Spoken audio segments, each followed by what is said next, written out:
Assalamualaikum warahmatullahi wabarakatuh. Saya Nabila Anastafresya dengan NIM akhir 232 akan sedikit mempresentasikan mengenai prinsip-prinsip operasional perbankan syariah.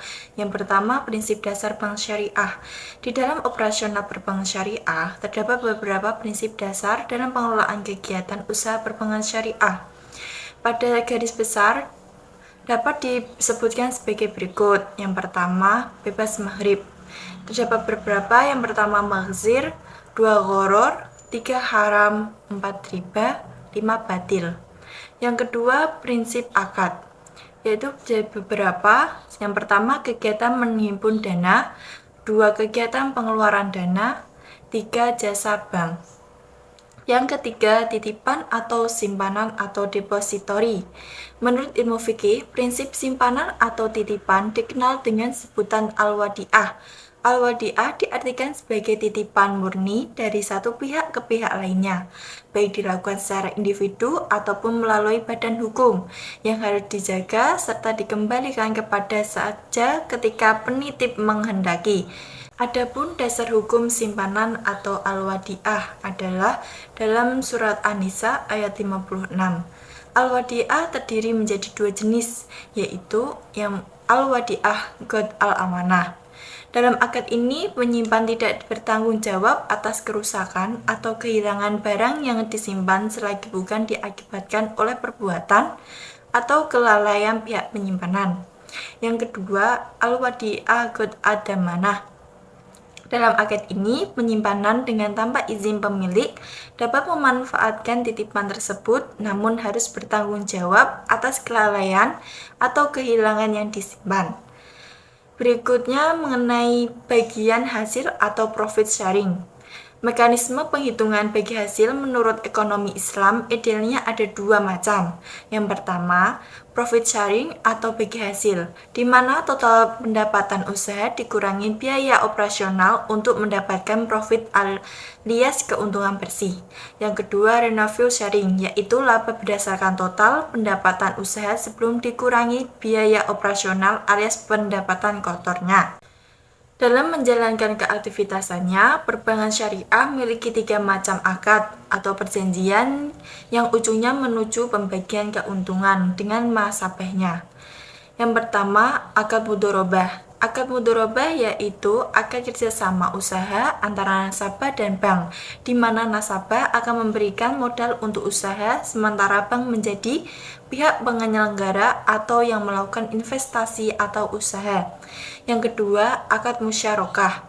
Akad musyarakah merupakan perjanjian kerja antara sama dua belah pihak atau lebih untuk suatu usaha tertentu. Yang ketiga, akad murabahah. Prinsip akad yang terakhir ini adalah berdasarkan akibat aktivitas jual beli barang dengan tambahan keuntungan untuk bank syariah yang disepakati kedua belah pihak.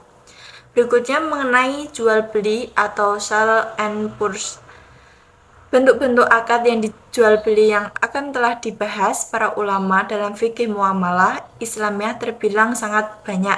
Jumlahnya bisa mencapai belasan, jika tidak puluhan. Sanggupun demikian, dari sekian banyak itu, ada 3 jenis jual beli yang telah banyak dikembangkan sebagai sandaran pokok dalam pembiayaan modal kerja dan investasi dalam perbankan syariah, yaitu bai al-mudharabah adalah jual beli barang asal dengan tambahan keuntungan yang disepakati. Yang kedua, bai as-salam. Dalam pengertian sederhana, bai as-salam berarti pembelian barang yang diserahkan di kemudian hari, sedangkan pembayaran dilakukan di muka. Yang ketiga, bai al-istihna. Menurut pasal 263 Mursyid Al-Hairan, akad merupakan ijab yang diajukan oleh salah satu pihak dengan kabul dari pihak lain yang menimbulkan akibat hukum pada objek akad. Materi berikutnya mengenai al-ijarah atau personal lease.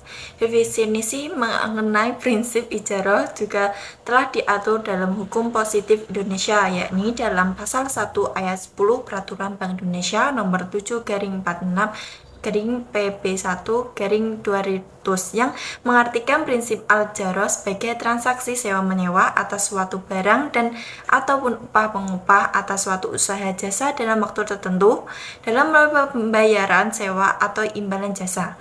Prinsip-prinsip pokok tersebut adalah: yang pertama, jasa yang ditransaksikan adalah jasa yang halal.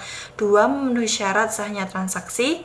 Ketiga, transaksi ijaroh haruslah memenuhi ketentuan dan aturan yang jelas yang dapat mencegah terjadinya perselisihan antara dua belah pihak yang transaksi. Materi selanjutnya mengenai jasa perbankan atau fee. Jasa produk dan akad yang digunakan perbankan syariah Indonesia terdiri dari beberapa. Yang pertama, kartu talangan. Kedua, al-qard wal ijaroh atau penarikan tunai. Ketiga, kartu haji atau umroh. Keempat, SMS banking. Kelima, jual beli valuta asing. Keenam, bank garansi. Ketujuh, letter of credit dalam negeri. Kedelapan, letter of credit. Kesembilan, kartu ATM. Mungkin yang itu dapat saya sampaikan. Sekian. Wassalamualaikum warahmatullahi wabarakatuh.